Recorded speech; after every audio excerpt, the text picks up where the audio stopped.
Преди хиляди години човечеството се борило да оцелее.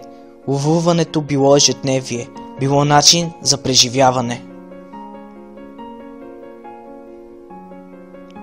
За да се изхрани едно семейство били нужни хиляди квадратни километра, но щом открили житните, хората не се нуждаели от повече от няколко квадратни метра. Първоначално житните се използвали като диви растения. Първите сведения са от преди 23 000 години. Култивацията на еднозърнестия лимец се появява в Близкия изток преди 11 000 години. Благоприятният климат и невраждебната среда спомогнали за появата на мощни култури. Още така наречене препотерен неолитик, т.е. не се познавали още съдове.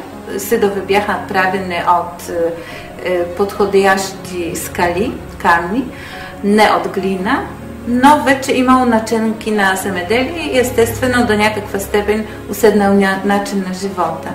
И изведнъж тези много цъфтящи общности прекъсват това развитие и в този момент, някъде 6200, появяват се първите земеделци на Балкански полуостров.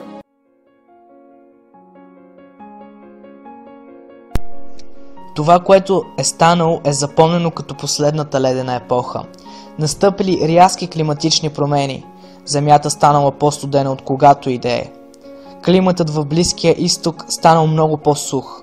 Именно това дало тласък на нова вълна от преселване. Това довело първите земеделци на Балканите. Нивото на Егейско море беше много по-ниско, така че всички острови бяха с много по-голяма площ и много по-лесно беше преминаване през тези острови. И това е интересно, че на Балкански полуостров, т.е. в Гърция, а също така в наш регион, в южната част, появяват се първите земеделски селища точно в един и същ период.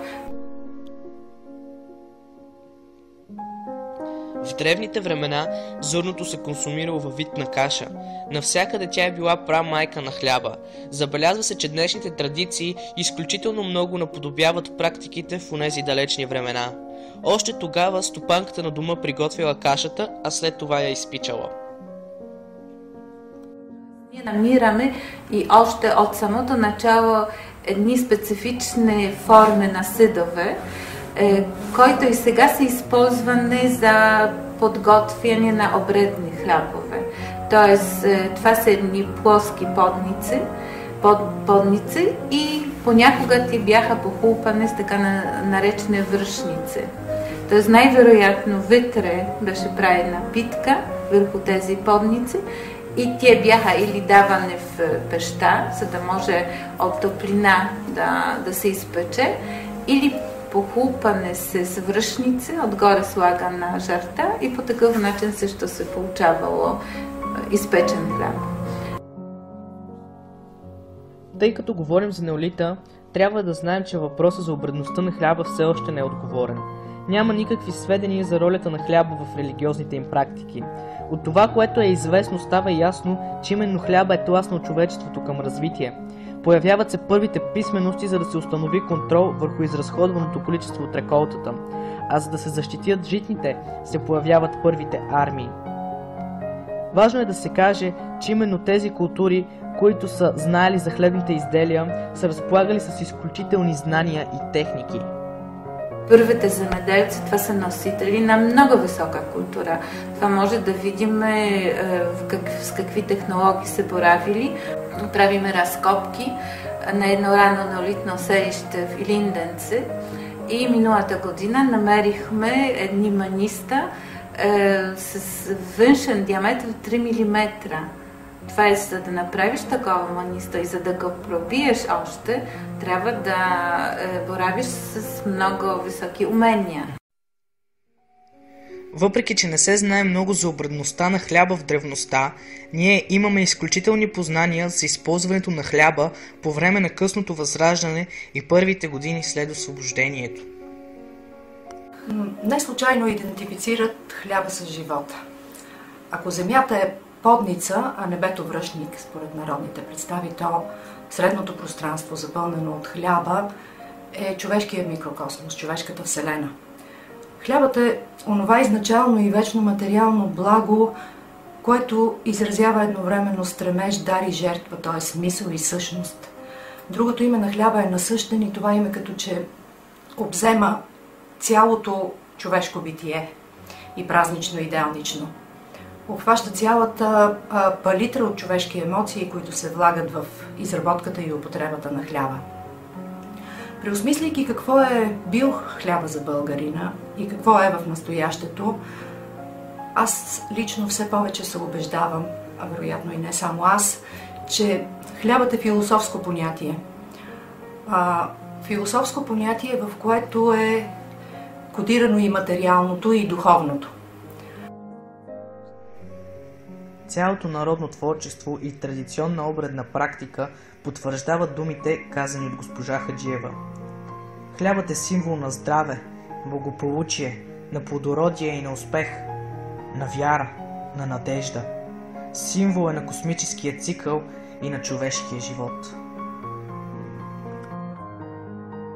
Виждаме едно малко зрънце. Засаждаме го в земята, покриваме го с земя. До някъде това е някакъв вид смърт, защото зърното умира. Ние по същия начин погребваме и нашите близки. И въобще хората, погребваме ги в земята и ги покриваме с пръст, но те не се връщат. А зрънцето умира, но ражда клас. И от едно зърно се ражда цял един клас с много зърна. И това е удивителното. Затова може би след това, когато това зърно съответно се стрие и така нататък и се умеси хляба, има някаква връзка, такава магическа, някаква сакрална връзка между човека и хляба. По последни етнографски сведения, делничният хляб на българина е правен с квас. Традиция е било да се меси от младите жени в къщата. Приготвеният от тръш или пшеница хляб се нарича обял, а царевичният се нарича просеник. На плодородните години от 1912 до 19 в Петричко, поради липса на пшеница, са правили хляб от чалтик, това е ориз, примесен с мляно ленено семе. Доста жилав, но все пак хляб. В някои планински райони при нужда се печели и хляб от варени картофи, заедно с брашно, или пък от ситно сблени жълъди, представяте ли си, и брашно. Хлябът е основен компонент на обредната храна на българина. Изразител е на социалната функция на храна. До ден днешен се приема като едно пожелание за здраве, за добруване, като молитва и благодарност, като фактор, който сплотява връзката между човеците, между хората и Бога, между земното и небесното, между двата свята, този и онзи. Хлябът без квас е наричан още пресен хляб. Той се пече обикновено върху жарава или пепел, по-рядко в подница. Народните вярвания го натоварват с определени обредни роли. Например, прясна пита, наречена боговица, се меси при раждането на дете и се изяжда веднага в чест на Богородица, която помага на родилката. Също така, това е знак за приобщаване на новороденото към човечеството. Както е казал големият изследовател на българската народна култура Димитър Маринов, шарките по обредния хляб, които обикновено са изработени от тесто, те са пластични шарки, са един своеобразен текст, по който ние можем да разчетем какво се измолва. Това е текст на една молитва. Така, например, обредните хлябове, приготвени по Коледа, изразяват благопожеланието и молитвата на стопанина да се роди повече берекет по нивата, да се множат домашните животни и да бъде здраве в семейството, докато пластичната украса на великденските и гергьовденски отчасти хлябове по-скоро символизира слънцето, раждащия се млад Бог, възкресението, спасението. За да се приготви обреден хляб, лицата, участващи в приготвянето му, трябва да бъдат чисти, непорочни. Чисти и украсени с зеленина, задължително трябва да бъдат и съдовете.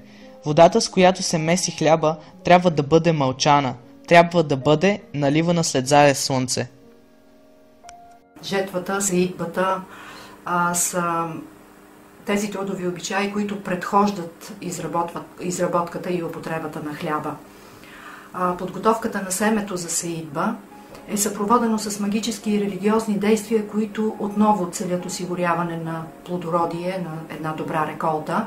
Тук трябва да вметна, че сеитбата и жътвата са трудови обичаи, които рязко се разграничават по своите изпълнители, докато сеитба и оран преди това се извършват единствено от мъже, то жетвените обичаи са женски. И така да се върнем на подготовката на семето за посев, за да се осигури една по-добра реколта. В посевното семе задължително се слагат по-едри зърна, слагат се зърна запазени от брадата от миналогодишната нива, а също така и различни плодове и ядки, като дренки, орехи, лук, чесън, сребърни предмети, които знаем, че имат отгонителна сила. А някъде в Благоевградско в семето за посев слагат и червени великденски яйца, запазени от Великден. Част от семето се освещава в черквата и се добавя към посева.